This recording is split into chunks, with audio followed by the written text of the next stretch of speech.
నా పనేంది మీతోని ముచ్చట్లు పెట్టుడు.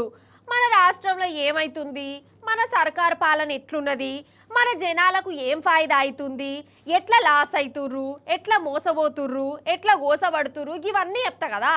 అట్లా ఎప్పుడు నా జిమ్మేదారి. సర్కారు చేసేది తప్పైతే తప్పని అంట, కరెక్ట్ అయితే కరెక్ట్ అని చెప్తా.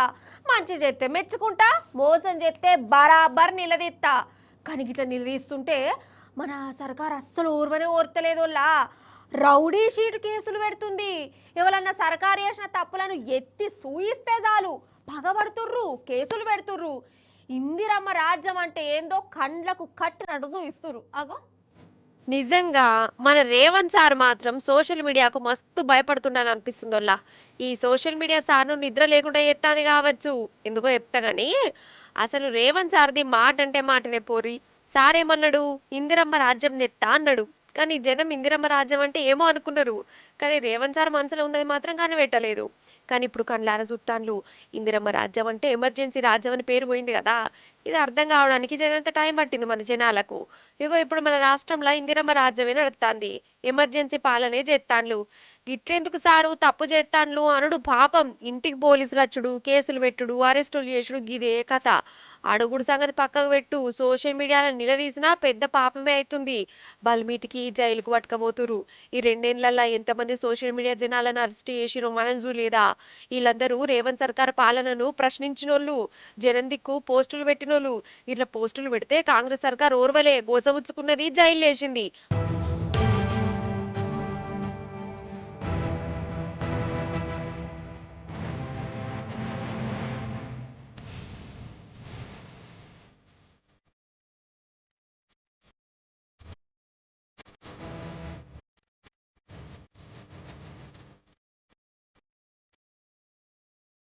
అయితే సోషల్ మీడియా పోస్టులను చూసి జైలు వేసుడేంది, కేసులు వేసుడేందని కోర్టు జరంత గట్టిగా అరుచుకునే వరకల్లా మన రేవంత్ సార్ అయిపోతా అయిపోయినట్టు కొట్టింది.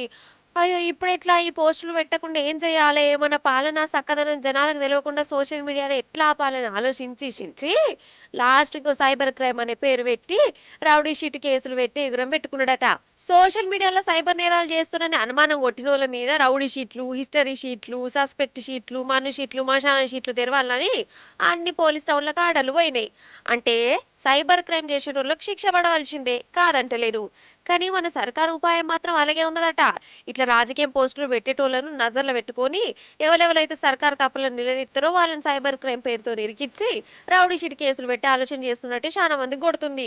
ఎందుకంటే 20 నెలల సోషల్ మీడియాలో పోస్టులు పెట్టినందుకు వందల మందిని అరెస్ట్ చేసిరు, జైలు వేసిరు.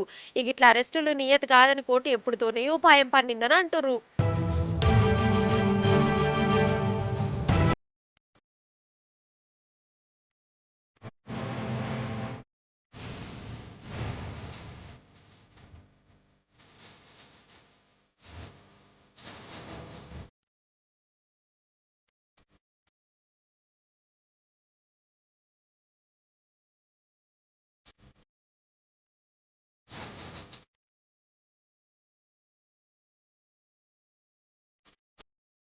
కాదు అసలు ఇది ఏం రాజ్యం నాకు తెలియక అడుగుతా. మనం ఏ కాలంలో ఉన్నాం, ఇదేమన్నా రాజుల కాలమా, అంగ్రేజోల జమానా? అరే మాట్లాడితే కేసులేంది, అసలు తప్పులేంటియో చెప్పుడే పాపమా. ఇట్లా జైలు వేసుడే ఇందిరమ్మ రాజ్యమా? అడిగేటోడే ఉండద్దు. ఎవడన్నా మరల పడితే జైలు ఎత్తాను అనుకుంటే ఆ రాజ్యం ఎన్నాలని ఉంటది. జనం మరల పడరా? లేదా నేపాల్ ఏమైందో. ఆడ కూడా సోషల్ మీడియా తెరువుకు వచ్చినందుకే కదా అక్కడ సర్కారును జనం ఉరికిచ్చి సాగదోలింది. ఇది యాది పెట్టుకోరు ఏమని సార్ అని అంటారు సోషల్ మీడియా జనాలు.